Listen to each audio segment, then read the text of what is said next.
What is good, Ninja? OG over here from Player Essence, and welcome to another PE Nintendo Switch and gaming news video. We've already had a really busy Tuesday, so let's go ahead and get right into it here. So Resident Evil Revelations Collection won't have a physical release in Europe, and shoutouts to Nintendo Everything for the article. So next week, Capcom is launching the Resident Evil Revelations Collection, which is an amazing package of both Resident Evil Revelations games, that's 1 and 2, for the Nintendo Switch that will be sold in stores. Now, Capcom will also be offering the two titles physically in Japan, but that is not the case for everywhere in the world. We are getting kind of half of that in the US and Europe. Unfortunately, we'll not be getting any physical versions of Resident Evil Revelations Collection at all throughout Europe. So yes, it's very unfortunate, but Capcom has issued a statement on the matter, so I think it's kind of lame, but at the same time, let's hear what they have to say. Quote, Capcom has to take various factors into account when deciding what format to deliver our titles to our fans. These can include, but are not limited to, overall production costs, manufacturing time, distribution,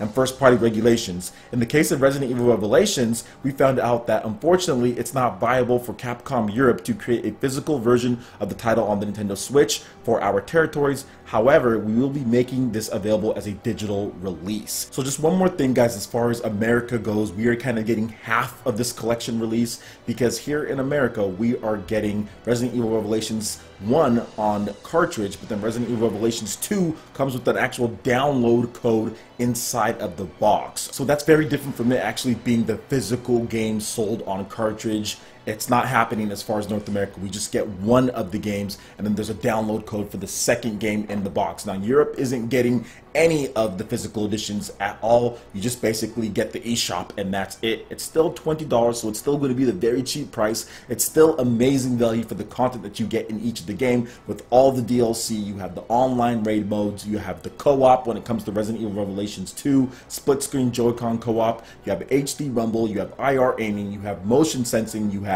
motion controls. There are just a ton of things to like about these games as far as what they've done to enhance them. They are easily the best versions of Resident Evil Revelations when it comes to things, like hands down. And I've played a lot of the different Resident Evil Revelations games on different systems, and this is by far the best version of it in my opinion, based on all the features that they're adding and the full package, and being able to play them anywhere that you want and not have separate systems like you've had to do before with the PS Vita or the Nintendo 3DS with Resident Evil Revelations 1. So I do think that it is a little bit of a raw deal when it comes to Europe, and it's very unfortunate because I know a lot of my own users that were looking forward to at least just getting that first game on cartridge and having the download code and having the box, but you won't be able to get that at all. However, the really cool thing about the Nintendo Switch is that it's not region locked, so if you do want to import the game, you can import the game. If you live in the UK, you can import the game from the US, and hopefully you can get that cartridge for you. It is going to be more expensive, obviously importing costs way more, but at the same time this game is cheaper normally than a full priced $60 game,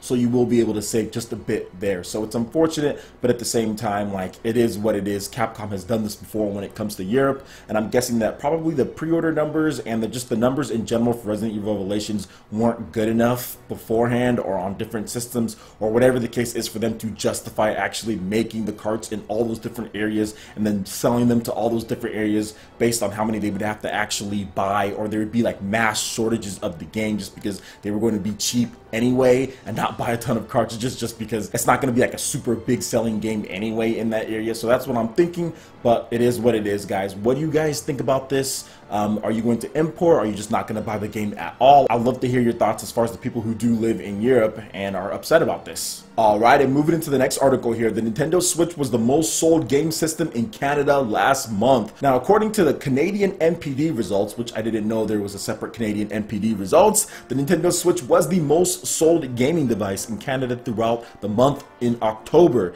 And here's specific bits of information as listed by Next Gen Player. So the Nintendo Switch was the most sold video game system in October. The hardware remains the best-selling video game system of 2017. The Nintendo systems, Nintendo Switch, Nintendo 3DS systems, and the Super Nintendo Classic accounted for 62% of all video game hardware sold in October. The Super Mario Odyssey game for the Nintendo Switch emerged as the top-selling video game of the month of the NPD sales charts, even though it launched at the end of the month on October 27th. One of every $4 spent on video game software in October was spent on a Nintendo title, making Nintendo the #1 game publisher in October. Nintendo remains the #1 game publisher for all of 2017 with a 23% share of spending, and shout outs to Go Nintendo and of course Next Gen Player for the article here. And this is awesome to see. I didn't really know that they released these type of numbers when it comes to Canada and the results there, but that's good because Nintendo definitely struggled last generation in Canada, even with the 3DS and of course with the Wii U, just like the Wii U struggled everywhere. But it seems like Nintendo of Canada is making a little bit of a push here, and I wouldn't even say a little bit, I would say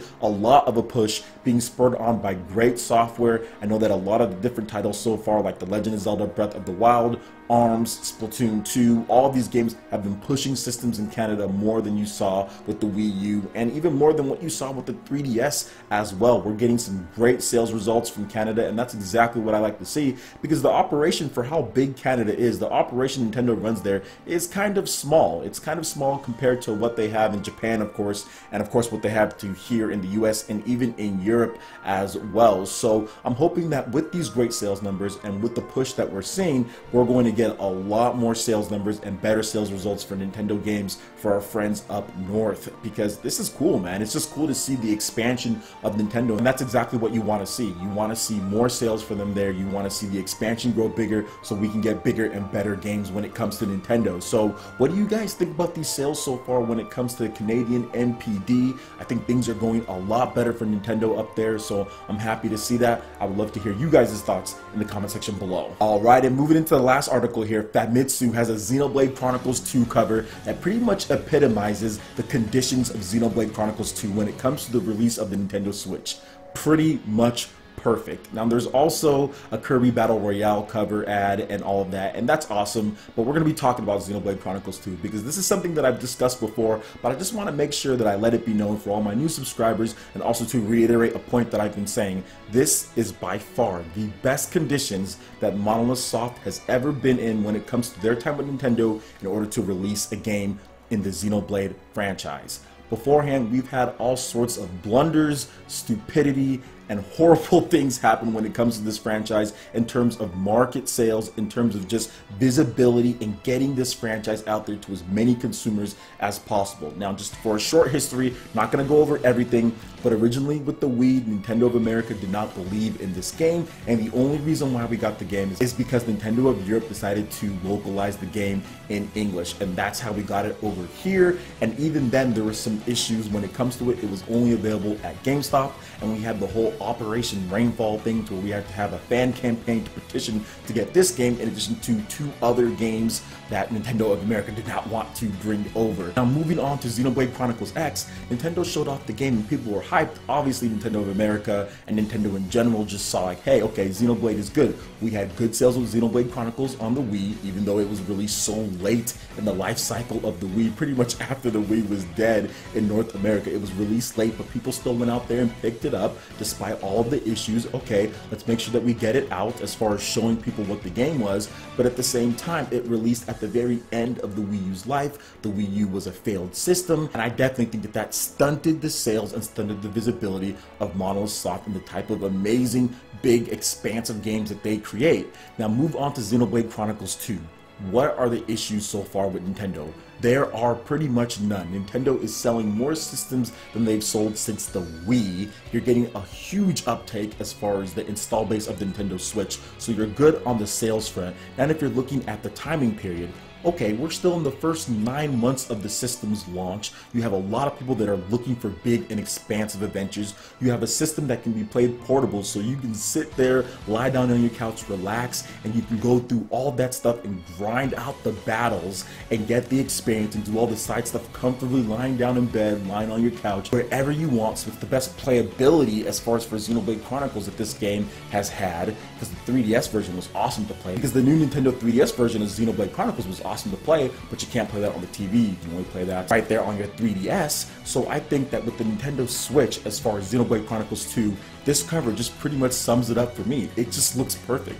It looks like there's a ton of stuff on there. It looks so packed. It looks bright and colorful, and the anime aesthetic is perfect, just like the release as far as for Monolith Soft is perfect right here, man. Like, this is the best conditions we've had. And as a longtime Monolith Soft fan, dating all the way back to when they were Square Enix and I was playing their games back then, heck, Chrono Trigger, you've got developers who worked on Secret of Mana, even dating that far back into the roots of Square Enix. I think that this is perfect. This is absolutely perfect, and I like to see that we finally have the perfect conditions, and this franchise and this game is getting the publicity that it deserves, because I honestly feel that this is going to be the best-selling Xenoblade game because it's released in the best conditions. It's early in the life, a lot of momentum and hype, and no problems when it comes to things. When it comes to fan operation campaigns or release super late or limited editions only to GameStop, we're having a lot of distribution to anywhere where you want to buy the game for the most part. So it's just great to see, and I cannot wait to get my hands on this game. December 1st, next Friday, we'll be playing this. I'll be streaming it. It's going to be amazing. So what do you guys think about this cover for Xenoblade Chronicles 2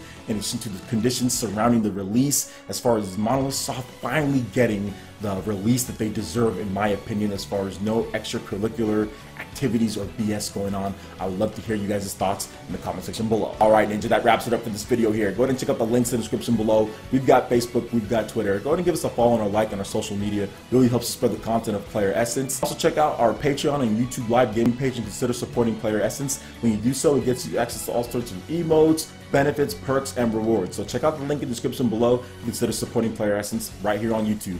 Hit that like button if you did like this video. Lets me know you guys want more content like this going forward in the future. And subscribe to Player Essence for the latest RPG, Japanese, and Nintendo gaming news. Thank you so much for watching, and we'll catch you for the next video. Peace.